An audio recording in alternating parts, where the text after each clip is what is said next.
নমস্কার দর্শক, আজকের ভিডিওটি ভীষণ ইন্টারেস্টিং হতে চলেছে।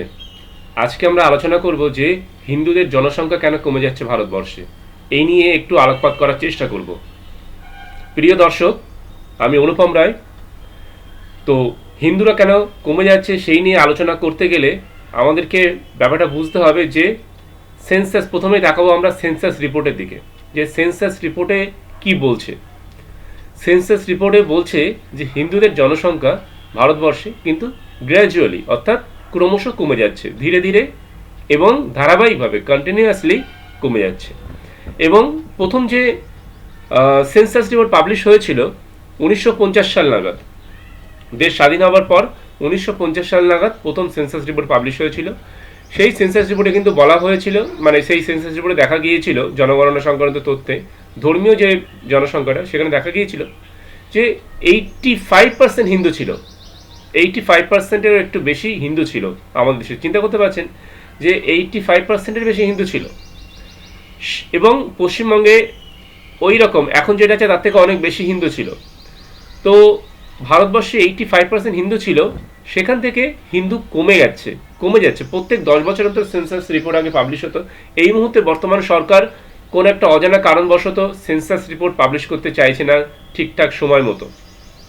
তো যতদিন পর্যন্ত 10 বছর অন্তর সেন্সাস রিপোর্ট পাবলিশ হয়েছে, ততদিন পর্যন্ত দেখা গেছে প্রত্যেক 10 বছর অন্তর হিন্দু ওই 1-1.5% করে কমেছে।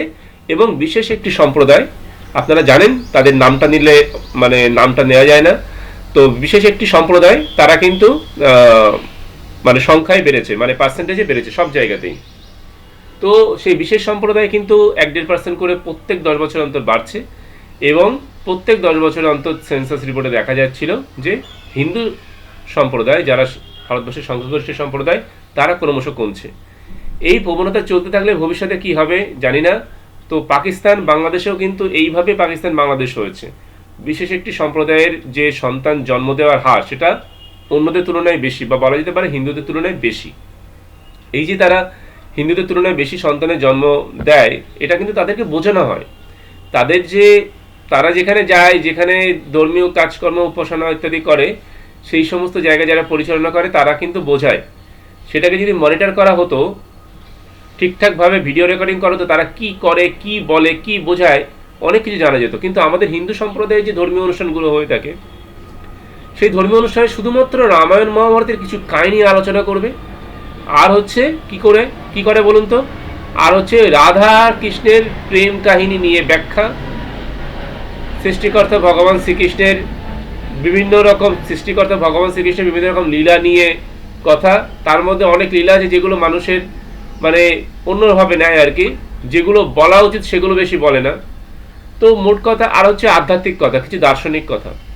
তো হিন্দুদের যে ধর্মীয় অনুষ্ঠান, সেগুলোতে মূলত যেগুলো হয় সেগুলো হচ্ছে পৌরাণিক কাহিনী কিছু বর্ণনা করা হয়, আর কিছু আধ্যাত্মিক কথা, দার্শনিক কথা আলোচনা করা হয়। একাদশী কেন রাখবেন, কেন নিরামিষ খাওয়া বেশি ভালো, কেন মাংস খাওয়া উচিত নয়, হ্যাঁ, কেন এই একাদশী রাখবেন, ওই তিথি পালন করবেন, এই সমস্ত কথায় ভর্তি। আর হচ্ছে বিভিন্ন রকম লীলা ব্যাখ্যা। তো এইগুলোই সাধারণত হিন্দুদের ধর্মে করা হয়। সেটা কীর্তনীয় হোক, গুরুদেব হোক, সবাই তাই করে। অ্যাজ এ হিন্দু তাদেরকে কেউ সচেতন করে না। হিন্দুদের কোনো ধর্মীয় সংগঠন বা ধর্মীয় বক্তা বা পুরোহিত বা গুরুদেব, এইরকম ধরনের যারা লোকজন আছে, তারা কেউ হিন্দুদের হিন্দু হিসেবে সচেতন করে না যে তোমরা হিন্দু, তোমরা এই দেশে এই আছো, তোমাদের তোমাদের পরিবারের ভাই বোন বা সন্তান যদি এরকমভাবে না হয়, বা মিনিমাম এটা যদি না হয়, তাহলে কিন্তু অন্যেরা তোমাদের জায়গা দখল করে নেবে। অন্যেরা তোমাদের অধিকার কিন্তু খর্ব করবে, বা তোমাদের অধিকার কমে যাবে, তোমাদের অধিকার বা তোমাদের অনেক কিছু প্রভাব কমে যাবে। এবং এই ব্যাপারগুলো তারা কখনো বলে না, এগুলো বলতে তারা ইতস্ততা বোধ করে। ইভেন এইগুলো নিয়ে তারা পড়াশোনাও করে না, খুব একটা পড়াশোনাও করে না। মানে এই সমস্ত হিন্দু পুরোহিত বা হিন্দু গুরুদেব জাতীয় যারা যে সমস্ত মানুষজন আছে, আর কিছু মানুষ আছে গুরুদেব টাইপের, স্থানীয় গুরুদেব টাইপের আছে, তারা দীক্ষা দেয়, দেখবেন দীক্ষা, হ্যাঁ, দীক্ষা দিতেই তারা ওস্তাদ। দীক্ষা দিলে বোধহয় মানে শিষ্যের বাড়ি গিয়ে বা শিষ্যের কাছ থেকে মাঝে মাঝে কিছু আদায় টাদায় করা যেতে পারে, এরকম একটা ভাব থাকে অনেকের মধ্যে। ওই যে বললাম হিন্দু হিসেবে যাদেরকে সচেতন করা হয় না, আর কিছু আছে গেরুয়াদারি স্বামীজির পরিচয়ে থাকে। গেরুয়াদারি স্বামীজি, আচ্ছা আপনারা কোনো গেরুয়াদারি স্বামীজিকে নানান ধরনের কথা বলতে শুনেছেন? কোনোদিন তারা হিন্দুদেরকে সচেতন করছে, জনসংখ্যা নিয়ে সচেতন করছে বা ডেমোগ্রাফি নিয়ে সচেতন করছে, সংসারে মিনিমাম একটি ভাই বা বোন থাকা দরকার, মিনিমাম হিন্দুদের 2টি সন্তান হওয়া দরকার, এই নিয়ে মিনিমাম যে হিন্দুদের 2টি সন্তান হওয়া দরকার, না হলে 2জন থেকে 1জন এইভাবে কমতেই থাকবে হিন্দুরা, এই ব্যাপারটা নিয়ে কাউকে কোনোদিন কোনো কথা বলতে শুনেছেন পাবলিকলি? শোনেননি। তো তারা এই বিষয়টা নিয়ে স্টাডি করে না বা পড়াশোনা তেমন বেশি করে না। তারা ওই গেরুয়াধারী হয়ে স্বামীজির মতন পরিচয় নিয়ে ঘুরে বেড়ায়। কি তারা করে আমরা কেউ জানি না, তাদের কি অবদান সোসাইটিতে জানি না। তো হিন্দু ধর্মকে রক্ষা করার জন্য বা হিন্দুদের সম্মান অধিকার রক্ষা করার জন্য কি করণীয় বা কি হিন্দুরা ভাবতে চিন্তা ভাবনা করতে পারে সেই সংক্রান্ত কোনো কথা তারা বলে না। হিন্দু ধর্মের অর্থ অবশ্যই শান্তি, সেবা এবং সমৃদ্ধি। তো শান্তি, সেবা, সমৃদ্ধি বজায় রাখতে গেলে ফ্যামিলির দিকে নজর দিতে হয়, ফ্যামিলিকে শক্তপোক্ত করতে হয়। ফ্যামিলি শক্তপোক্ত হলে হিন্দু ধর্ম শক্তপোক্ত হবে। তো এই সাধারণ কথাটুকু অনেক হিন্দুরাই বোঝে না। হিন্দুরা যেমন বোঝে না, সাধারণ হিন্দু যেমন বোঝে না, তেমনি অনেক গুরুদেব পুরোহিত তারাও কিন্তু এসব কিছু বোঝার চেষ্টা করে না বা বোঝে না।